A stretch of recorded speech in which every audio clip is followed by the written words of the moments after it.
Drama injury time di Pilgub Jabar terjadi usai Anies Baswedan memutuskan tak menerima tawaran PDIP maju di Bumi Pasundan. Sedianya, PDIP akan memasangkan mantan Gubernur Jakarta itu dengan Ono Surono di Pilgub Jabar.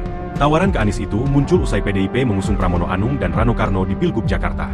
Setelah pendaftaran rampung, peta koalisi pun tergambarkan, khususnya di tingkat Pilgub. Bongkar pasang koalisi untuk mengusung Cagup dan Cawagup di 37 provinsi menjadi perhatian, karena masih kental dengan Pilpres 2024. Pilgub 2024 dianggap sebagai representasi atau kelanjutan siasat parpol pada Pilpres. Partai besar adu strategi untuk menguasai daerah. Muncullah kemudian Koalisi Indonesia Maju Plus, perkumpulan partai pendukung Prabowo Subianto bersama Gibran Rakabuming ditambah partai pengusung Anies dan Muhaimin. Kim Plus berambisi melibas Pilgub untuk memuluskan pemerintahan Prabowo, dan ini dikaitkan dengan strategi menuju Pilpres 2029. Kim Plus membuat koalisi gemuk sebagai siasat memperbesar peluang kemenangan, sekaligus memperkecil penantang. Siasat itu pada akhirnya buyar oleh putusan Mahkamah Konstitusi yang diketok 20 Agustus.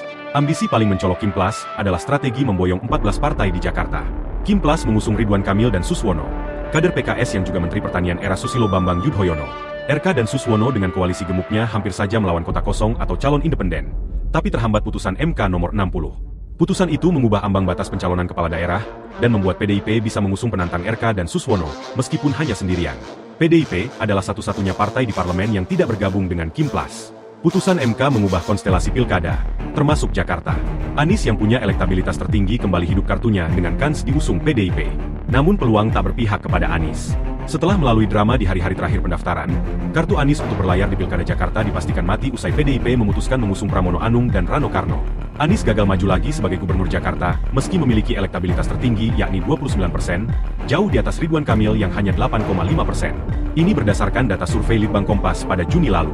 Pilgub Jakarta tanpa Anies Baswedan menjadi sulit dipetakan. Kans memenangi pertarungan dianggap masih terbuka lebar untuk semua paslon. RK dan Suswono memiliki elektabilitas lebih tinggi dibanding Pramono dan Rano, yang bahkan sebelumnya tak masuk radar survei.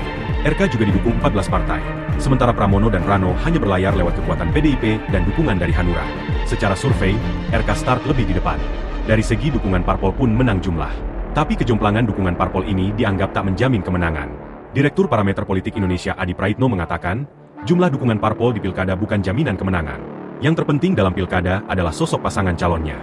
Seberapa kuat figur itu bisa meyakinkan para pemilih partai. Ia menjelaskan, seringkali pencalonan pilkada adalah menyangkut elit parpol. Padahal, di sisi lain, petinggi parpol kerap tak sejalan dengan konstituennya. Pemilih parpol berbeda dengan pemilih figur.